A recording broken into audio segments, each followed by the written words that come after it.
और छत्तीसगढ़ में जिस तरह से मतदान हो रहा है, बीजेपी उत्साहित है। विधानसभा चुनाव में अप्रत्याशित परिणाम लाने के बाद बीजेपी इस बार भी रिकॉर्ड बनाने की तैयारी में है। हमारे रेजिडेंट एडिटर आशीष तिवारी से खास बातचीत की है विधानसभा अध्यक्ष रमन सिंह ने, जो कि पूर्व सीएम भी है। क्या कहा है उन्होंने, क्या उम्मीदें जता रहे हैं, आइए देखते हैं। 7 सीटों पर आज मतदान चल रहा है और इन सीटों पर मतदान के बाद सभी 11 सीटों पर मतदान खत्म हो जाएगा। हमारे साथ छत्तीसगढ़ विधानसभा के अध्यक्ष डॉक्टर रमन सिंह मौजूद हैं, उनसे हम बातचीत करते हैं। सर, जिस तरीके से ये चुनाव आप देख रहे हैं, क्या एक्सपेक्टेशन इस वक्त नजर आती है? 7 लोकसभा के तृतीय चरण के मतदान की प्रक्रिया आगे है और बहुत उत्साहजनक मतदान हो रहा है। लोग घर से निकल रहे हैं और उम्मीद करते हैं कि इस बार तीसरे चरण में भी मतदान अच्छा होगा। छत्तीसगढ़ की जनता ऐसे भी मोदी जी की गारंटी पे भरोसा करती है। लोकसभा के चुनाव भारतीय जनता पार्टी आगे रहती है। छोटा सा उदाहरण है, पिछले चुनाव में जब भारतीय जनता पार्टी विधानसभा में 15 विधानसभा ही जीती थी, विपक्ष में हम रहे, कांग्रेस प्रचंड बहुमत के साथ जीती, और लोकसभा के चुनाव 4 महीने बाद ही हुए और उस लोकसभा के चुनाव में 9 और 2 का रिजल्ट आया 11 में से। तो जब उस समय हम 9 सीट तक जा सकते हैं, कांग्रेस के सत्ता में रहते, कांग्रेस के पूरी ताकत झोंकने के बाद, तो इस बार तो हमारे पूर्ण बहुमत है, हमारी सरकार है और मोदी जी की गारंटी सबसे बड़ी बात है। मोदी जी के ऊपर छत्तीसगढ़ की जनता भरोसा करती है, इसलिए मैं कह सकता हूँ आज कि छत्तीसगढ़ में भारतीय जनता पार्टी 11 में 11 लोकसभा सीट जीतने जा रही है। अब मुझे कहीं कोई शंका नहीं रहा। पोलिंग परसेंटेज जिस तरीके से जो ग्राफ दिखा रहे हैं, आमतौर पर इस वक्त तक बहुत ज़्यादा आंकड़े बढ़ते नज़र नहीं आते थे, लेकिन इस बार पोलिंग परसेंटेज काफ़ी बेहतर नज़र आ रहा है। बूथों पे भीड़ बहुत ज़्यादा जुटती नज़र आ रही है। क्या समीकरण आपको नज़र आता है इसके? महिलाओं की भीड़ जो निकली है, महिलाओं की बड़ी संख्या में जो मतदान के लिए रुझान दिख रहा है, महतारी वंदन योजना का सीधा असर हमारी बहनें और माताओं पे पड़ा है। और वो इस बार, पिछले विधानसभा में तो वादा था, इस बार उस वादे का क्रियान्वयन करने के बाद जब उनको 3 किस्त मिल गया है, अब पूरा भरोसा पक्का हो गया है कि मोदी की गारंटी यानी गारंटी होती है और इस गारंटी के अनुसार मतदान का प्रतिशत भी बढ़ेगा और रिजल्ट भी अच्छा आएगा। ये महतारी वंदन का जिक्र आपने किया सर, कि ठीक है, विधानसभा चुनाव में भी हमने देखा कि बीजेपी के मैनिफेस्टो में वो बात आई थी और बूथों में बड़ी तादाद में महिलाएं एकजुट होती नजर आई थी वोट देने के लिहाज से। इस दफे लोकसभा चुनाव में कांग्रेस के मैनिफेस्टो में एक वादा किया गया 1 लाख रुपए देने का। महतारी वंदन योजना वर्सेस महिलाओं को 1 लाख रुपए की जो न्याय योजना की जो बात कांग्रेस पार्टी कर रही है, इस पर कोई इम्पैक्ट डलता नजर आता है क्या? देश की जनता राहुल गांधी या कांग्रेस के वादे को गंभीरता से नहीं लेती, क्योंकि बड़े बड़े वादे करते हैं ये और वादे करके भूल जाते हैं। पिछले बार भी महिलाओं को 500 रुपया मासिक देने के लिए इनके मैनिफेस्टो में जिक्र था, चुनाव घोषणा पत्र में डाला था। 5 साल निकलने के बाद भी महिलाओं को 1 पैसा नहीं मिला। यदि सरकार की, कांग्रेस की सरकार के वादे झूठे हैं और छत्तीसगढ़ में न केवल हमने वादा किया बल्कि उसका 100% क्रियान्वयन ही किया। और अकेला महतारी वंदन ही नहीं, आज यदि 80 करोड़ लोगों को चावल की व्यवस्था होती है, शौचालय का निर्माण होता है, स्वच्छ पेयजल के लिए 10 करोड़ घरों में पानी पहुंचाने का काम होता है, यदि आज 18 लाख घरों में आवास देने की योजना का क्रियान्वयन की बात होती है, और उससे बड़ी बात, मोदी जी के गारंटी के बाद जब छत्तीसगढ़ की सरकार को 4 महीने हुए हैं, विष्णुदेव जी मुख्यमंत्री बने, 4-5 महीने का दौर हुआ है, मगर उस 4 महीने में जो चमत्कारिक काम हुआ है, धान खरीदी 3100 रुपया घोषणा था, उसका 100% क्रियान्वयन हुआ। 2 साल का बोनस 3700 करोड़ रुपया का, उसका क्रियान्वयन भारतीय जनता पार्टी के शासनकाल में हुआ। तीसरा, महतारी वंदन 70 लाख परिवारों को जोड़ने का था, 70 लाख बहनों को 1000 रुपये मिलना शुरू हो गया। चौथी बड़ी बात, जो भूपेश ने जो बड़ा अपराध किया है किया था, मुख्यमंत्री रहते 18 लाख आवास छीना, गरीबों की आवास छीनने वाला मुख्यमंत्री भूपेश बघेल को छत्तीसगढ़ की जनता ने रिजेक्ट कर दिया।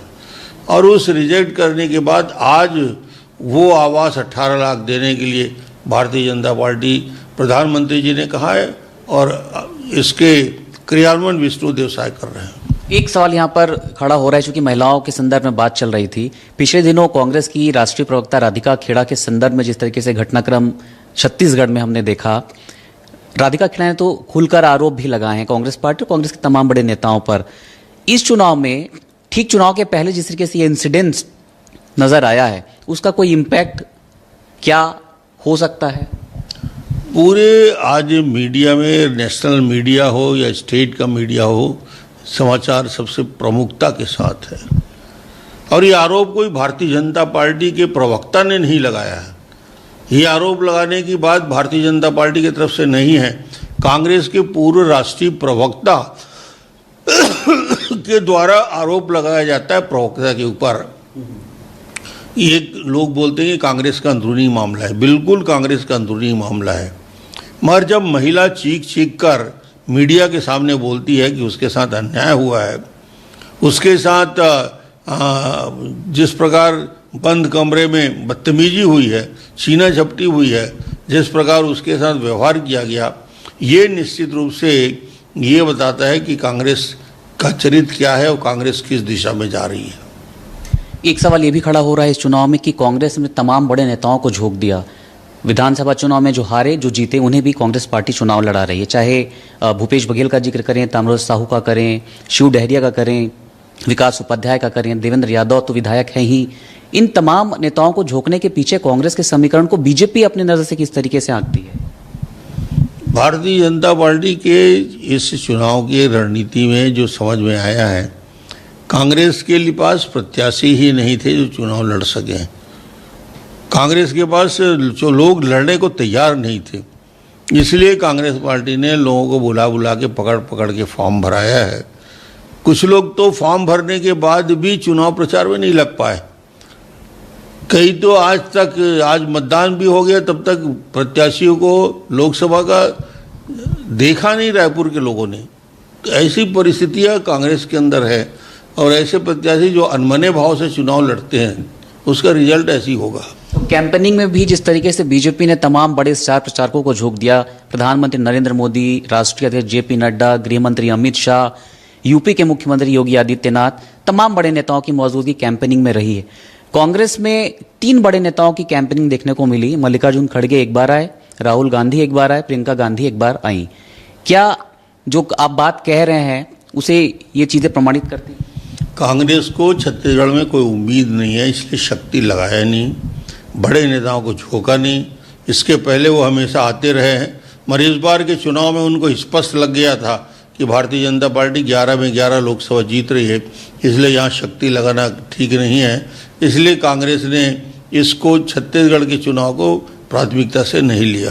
सर, राम मंदिर भी एक बड़ा फैक्टर इस चुनाव में रहा है। ठीक चुनाव के पहले, चंद महीने पहले, राम मंदिर का भव्य आयोजन के साथ शिलान्यास जो मंदिर को शुरू किया गया, ये भी एक बड़ा प्रभाव क्या देश भर में, राज्य के साथ साथ देश भर में जनमानस पर डालता है, नजर आता है। और लोग जो ईवीएम तक पहुंच रहे हैं, उनके अपने मुद्दों में ये भी एक बड़ा मुद्दा हो सकता है। देखिए, भारतीय जनता पार्टी कोई राम मंदिर के मुद्दे को चुनावी मुद्दा बनाने के पक्ष में नहीं रहा है कभी, मगर ये इस देश की संस्कृति से जुड़ा हुआ है, 130 करोड़ लोगों की आस्था से जुड़ा हुआ है, विश्वास से जुड़ा हुआ है। और विश्वास जिस कारण से खंडित हुआ था, आज यदि ये सरकार आती, मोदी जी ने जो वादा किया था, यदि मंदिर का निर्माण होता है, ब्रह्म भगवान 500 साल के बाद एक बेहतर भव्य मंदिर में विराजते हैं, तो निश्चित रूप से देश की जनता का विश्वास मजबूत होता है कि भारतीय जनता पार्टी इस देश की संस्कृति को बढ़ाने में सक्षम है। एक बड़ा प्रोपेगेंडा इस चुनाव में ये भी देखने को मिला, धर्म वर्सेस संविधान बचाओ। इसका कितना ज्यादा असर इस चुनाव में आप महसूस कर रहे हैं?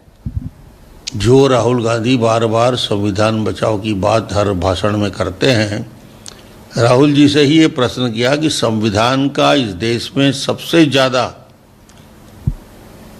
संविधान को तोड़ मरोड़ करने का, संविधान को बदलने का काम यदि किया तो आपातकाल को क्या भूल गए हैं?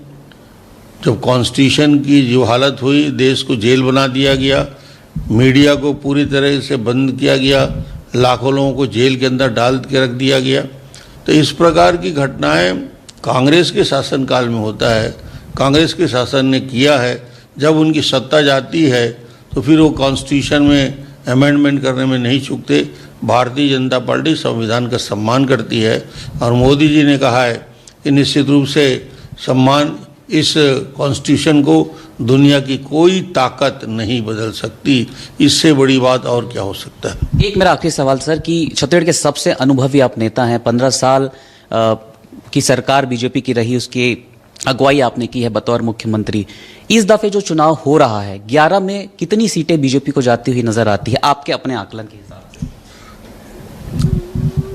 कोई मैं भविष्यवक्ता तो हूँ नहीं, मगर जहाँ तक सवाल ये है कि छत्तीसगढ़ के चुनाव में अब चूँकि मतदान भी हो चुका है आधा से ज़्यादा और परिस्थितियाँ स्पष्ट हो गई हैं, कार्यकर्ताओं से बातचीत हम लोग कर रहे हैं, नीचे इस तरह से समाचार आ रहे हैं, तो कुल मिलाकर सारी परिस्थितियों को देखते हुए अब मेरा ये विश्वास मजबूत हुआ है कि मोदी जी की गारंटी के बाद छत्तीसगढ़ में 11 लोकसभा सीट भारतीय जनता पार्टी जीत के आ रही है। बातचीत के लिए बहुत बहुत शुक्रिया सर। डॉक्टर रमन सिंह उम्मीद कर रहे हैं कि छत्तीसगढ़ में जो लोकसभा की 11 सीटें हैं, ये सभी 11 सीटें प्रधानमंत्री नरेंद्र मोदी के नाम पर और छत्तीसगढ़ में विष्णुदेव साय सरकार के काम पर बीजेपी के खाते में आएंगी। कैमरामैन घनश्याम पटेल के साथ आशीष तिवारी, न्यूज़ 24 मध्य प्रदेश छत्तीसगढ़, रायपुर।